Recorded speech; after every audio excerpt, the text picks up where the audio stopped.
नमस्कार दोस्तों। जीवन पथिक के इस अंक में आप सभी का स्वागत है। मित्रों, अगर आप सोशल मीडिया पर हैं तो इन दिनों आप हमारे और अब हम सबके मित्र डॉक्टर गौतम चटर्जी के कुछ खास आर्टिकल्स या लेख जरूर देख रहे होंगे। ये सभी लेख पिछले एक महीने से केंद्रित हैं नाट्य शास्त्र पर।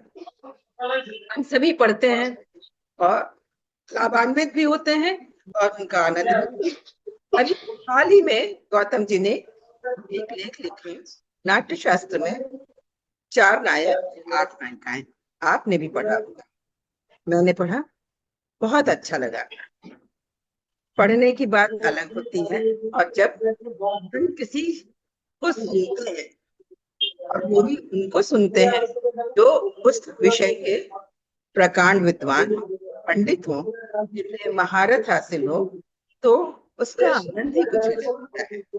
हमारा इशारा तो समझ ही गए होंगे कि जी, हम बात कर रहे हैं हम सबके मित्र डॉक्टर गौतम चटर्जी की, जो हमसे जुड़ते हैं वाराणसी से। तो आइए सबसे पहले इनका स्वागत करें। गौतम जी, संग में आपका स्वागत है। धन्यवाद मेनका जी। अभिनंदन आपका।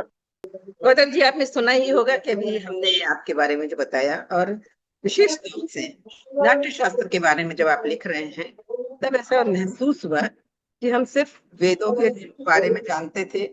वेदों को भी हम सब ने पढ़ा नहीं है, लेकिन हाँ, सभी परिचित हैं कि 4 प्रमुख वेद कौन से होते हैं, उनके नाम क्या हैं और उनमें क्या है।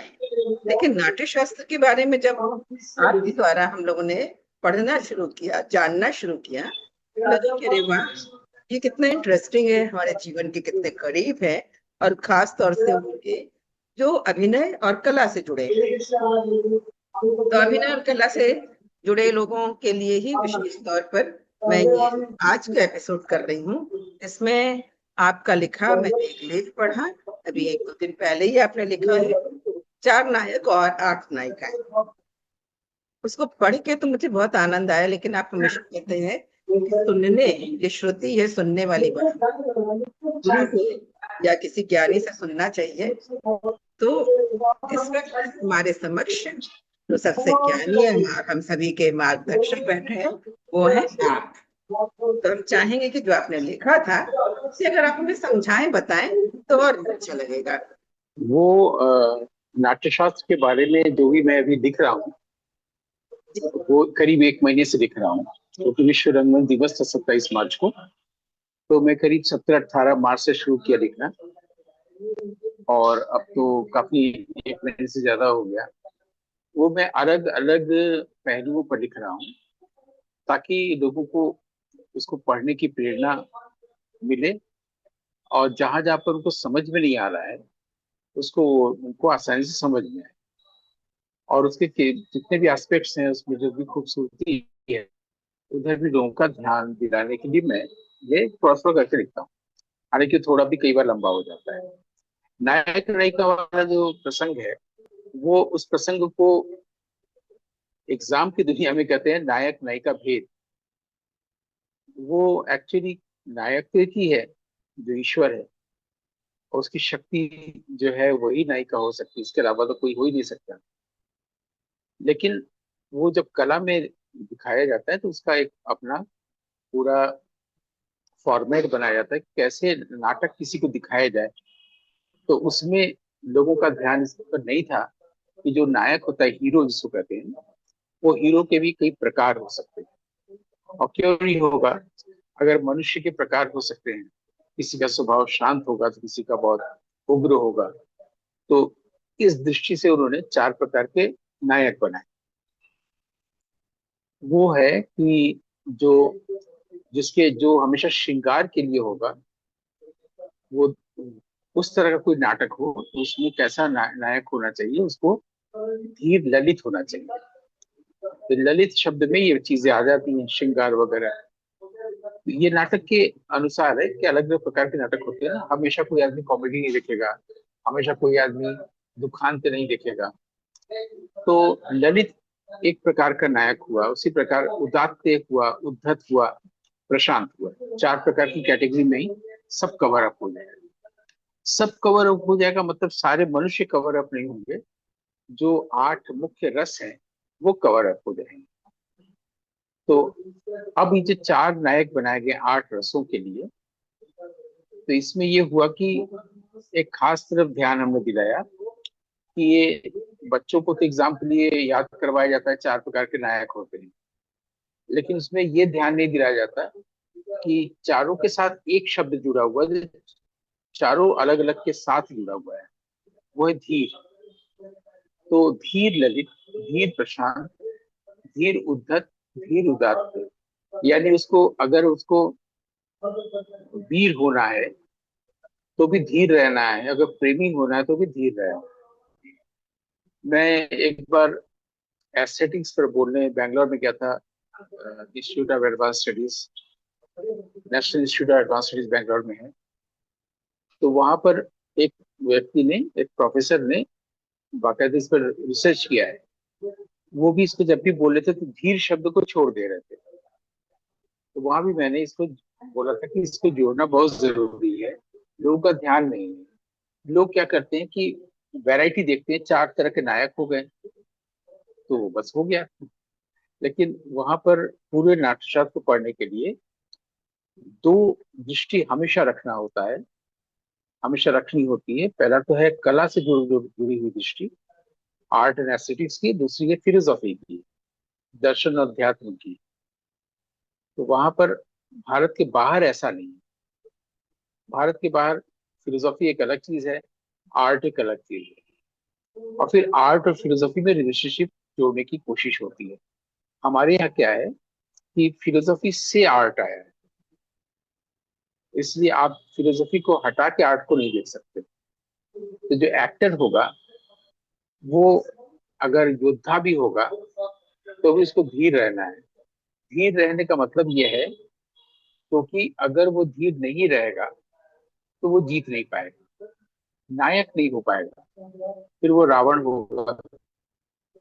नायक को हमेशा जीतना होता है, इसलिए 4 प्रकार के नायक बनाए गए। अब क्या है कि कई बार नाट्यशास्त्र पढ़ते समय लोग कहते हैं कि 8 प्रकार की नायिका बताई गई है, अष्ट नायिका, और 4 प्रकार की नायिका भी बताई गई है, किसको माना जाए? दरअसल 4 प्रकार के नायक की तरफ से 4 प्रकार की नायिका भी बताई गई है, लेकिन वो अलग अलग नाटकों के लिए, जैसे कि नायक होते हैं वैसी नायिका।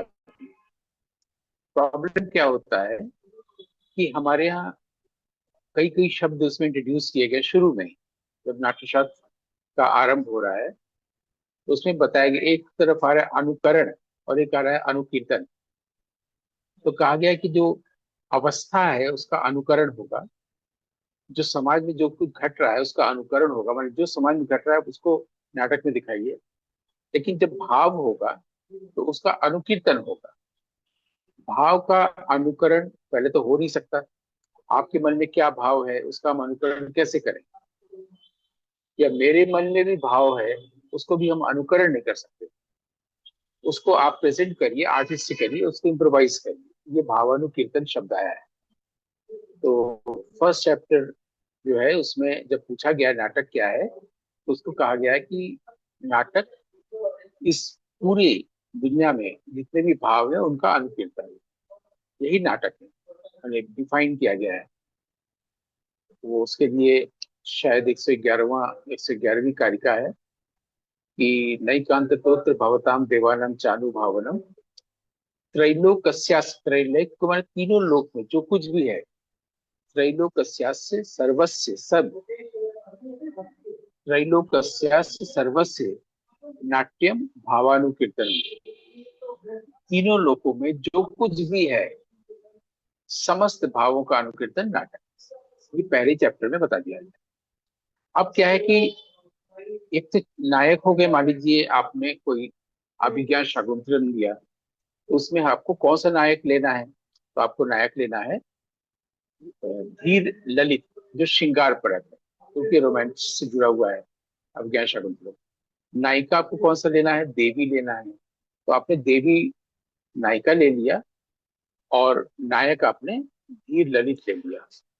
अब ये सवाल विद्यार्थियों को पूछना चाहिए कि अगर सारे नायकों के प्रति धीर शब्द है तो नायिकाओं के साथ कोई शब्द विशेषण क्यों नहीं है?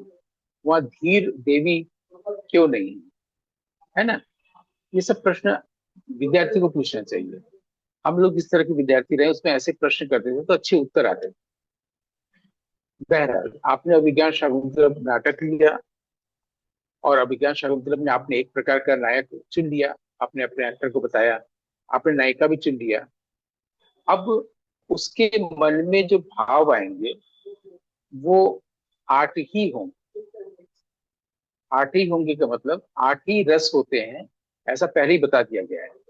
श्रृंगार, हास्य, करुण, रौद्र, वीर, भयानक, और उसके बाद जुगुप्सा और आश्चर्य। ये तीन तीन छह दो आठ, आठ रस होते हैं। ये परमानेंट इमोशंस भी होते हैं आदमी में। उसमें घृणा होता ही है बचपन में भी और बड़े होकर भी, भय होता ही है, श्रृंगार होता ही है, हास्य और शोक होता ही है, करुण। ये आठ रस परमानेंट इमोशंस कहा गया है, और वही परमानेंट इमोशंस रस होते हैं, आठ। तो इस तरह से उसको आठ प्रकार का चित्रण होना है, करना है। तो अगर वो एक महिला, पुरुषों के लिए नहीं कहा गया कि अष्टनायक अष्टनायिका आया है, अगर किसी स्त्री को कोई स्त्री घृणा कर रही है तो उस वक्त वो पूरी तरह से घृणा से भरी हुई होती है। उस वक्त दूसरा कुछ नहीं होता है। जब प्रेम से भरी होती है तो पूरी तरह से प्रेम होता है। हमारे यहाँ फिलोसॉफी में भी है कि जब आप ब्रह्म को जानते हैं तो ब्रह्म हो जाते हैं। ब्रह्मविद ब्रह्मैव भवति। जो ब्रह्म को जानता है, जो ब्रह्मविद होता है, जैसे जानता है वो ब्रह्म ही, वही ईश्वर को आप जानते हैं, ईश्वर हो जाते हैं।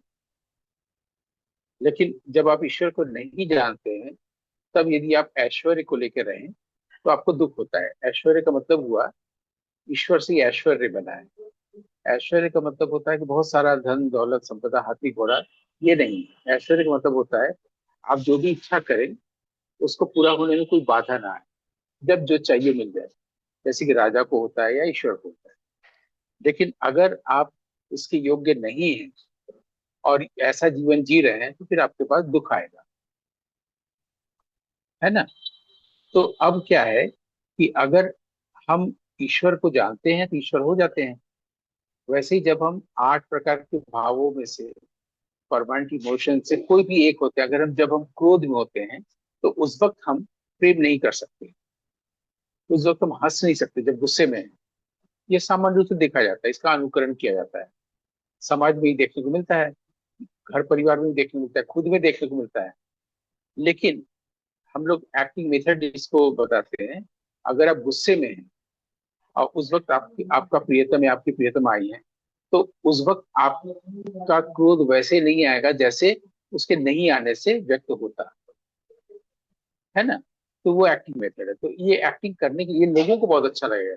गुस्से में है लेकिन गुस्सा शो नहीं कर पा रहा है उसके सामने, उसको लगेगा कि वो कुरूप दिखेगा, है ना?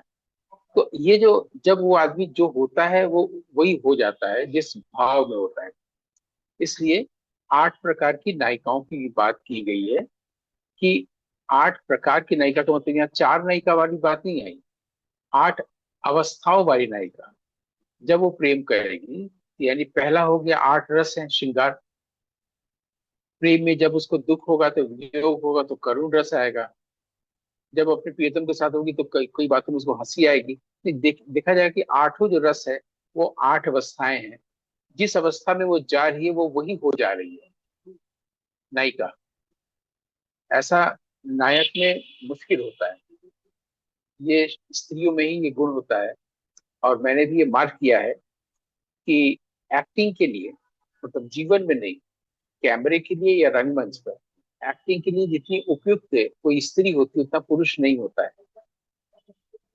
क्योंकि बहुत सारी बातें हैं। जैसे कि मान लीजिए कि कोई स्त्री के पास बहुत दुख है, तो जब कोई आ गया, जब वो दरवाजा खोलेगी तो सामने वाले को बिल्कुल पता नहीं चलेगा कि कुछ मोमेंट्स पहले ही उसके बाद दुख था। ये पुरुष नहीं कर पाता है।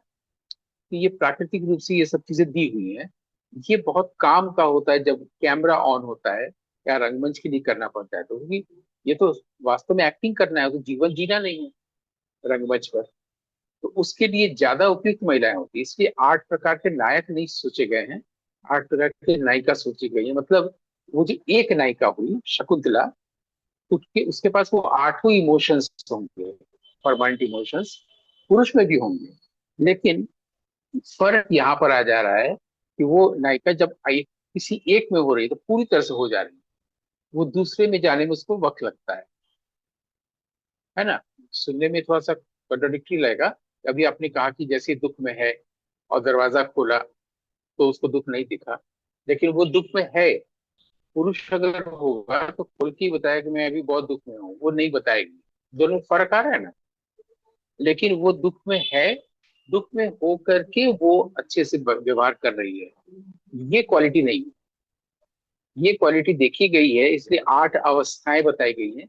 उन अवस्थाओं को नायिका कहा गया। तो 4 नायक 4 नायिका हो गए, 8 अवस्थाओं के कारण 8 अष्ट नायिका हो गई। मतलब वो अष्ट नायिका इस तरह से हुई, 8 तरह की नायिका नहीं हुई, 8 अवस्थाएं हो गई।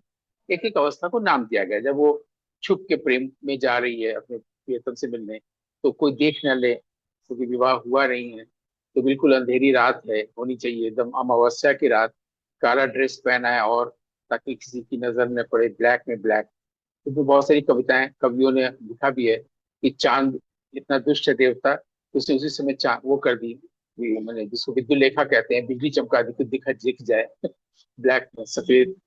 तो ये सब भी बहुत सारी चीजें कविताओं में, काव्य शास्त्र में है। तो ये उसको अभिसारिका कहा गया। तो पहले ये 8 अवस्थाएं शुरू होती है वासक सज्जा से, फिर उसको योग होता है, आदि आदि तमाम चीजें हैं। तो नायक नायिका भेद में चार चार 4 वाला भी है, 4 प्रकार की नायिका, और 8 वाला भी है। इसको मैंने क्लियर किया कि वो 8 अष्ट नायिका जो है वो 8 प्रकार की नायिका नहीं है, एक ही नायिका के 8 अवस्थाएं हैं, जिसको अलग अलग नाम दिया गया है। और इसको बहुत खूबसूरती से कहा भी जाता है। लेकिन इसमें शोध भी कई लोगों ने किए हैं, कई लोगों ने किए। लेकिन मुख्य बात यहाँ पर यह है कि वो जो 4 प्रकार की नायिका बताई गई है, हमको अष्ट नायिका से पहले 4 प्रकार की नायिका पढ़नी चाहिए, और 4 प्रकार की नायिका से पहले 7 प्रकार की स्त्रियां होती हैं वो भी जाननी चाहिए। सब नाट्यशास्त्र में डिटेल में है कि स्त्रियों की प्रकृति कैसे अलग होती है, फिर प्रकृति कैसे अलग होती है, प्रकृति के अलावा स्त्रियों की प्रकृतियां कैसी होती हैं, उसके आधार पर तरह तरह की महिलाएं होती हैं। ऐसा नहीं कह सकते कि सारी महिलाएं एक जैसी होती हैं, ये जो हम लोग आमतौर पर बोलते हैं कि सारे पुरुष एक जैसे होते हैं, लेकिन उसमें एक एक चीज आराम से बताया गया है। ऐसी वात्स्या ने कामशास्त्री ने बताया, अगर आपने उत्सव फिल्म देखी है, हर प्रकार की स्त्री हर चीज को अलग ढंग से जीती है। हर स्त्री दुख को अलग ढंग से जीती है, प्रेम को अलग ढंग से जीती है, क्रोध और घृणा को अलग ढंग से जीती है, भय को अलग ढंग से जीती है। क्योंकि भय हम लोग बोलते ही लगता है ना कि कोई आदमी भयभीत है। स्त्रियों में अभी वो उसमें भय का कोई कारण नहीं है, फिर भी तो वो तुरंत भयभीत हो सकती है, और तुरंत वो बिल्कुल प्रेम में आ सकती है, श्रृंगार में, और तुरंत वो दुख में आ सकती है, और तुरंत क्रोध में जा सकती है। ये पुरुष में नहीं होता है। तो ये स्त्रियों की प्रकृति को पहले समझाया गया है, कितने प्रकार की स्त्रियां होती हैं। उसमें भी 4 नायिका बनाई गई हैं, 4 में से भी हर एक नायिका के 8 8 अवस्थाएं बताई गई। इसी को मैंने सरल रूप से समझा। बहुत सुंदर, बहुत सुंदर। और आप जब उदाहरण देके समझाते हैं तो ऐसा लगता है कि ये सारे भाव कभी हमारे जीवन में हमने खुद जिए हुए। इसीलिए हम चाह रहे थे कि हमारे दर्शक मित्र भी इसे सुने, जो नहीं पढ़ पाए किसी कारणवश और कला और अभिनय में रुचि रखते हैं, तो उन्हें भी अच्छा लगेगा। तो मित्रों, हमें विश्वास है कि अगर आप कला और अभिनय में रुचि रखते हैं तो आज के एपिसोड से आपको बहुत मदद मिलेगी। गौतम जी, संग में आपको इतनी रुचिकर बातें बताने के लिए, हम पढ़ तो रहे ही थे, बताने के लिए और समझाने के लिए हमारी ओर से और हमारे तमाम दर्शक मित्रों की ओर से बहुत बहुत शुक्रिया। आनंद आनंद।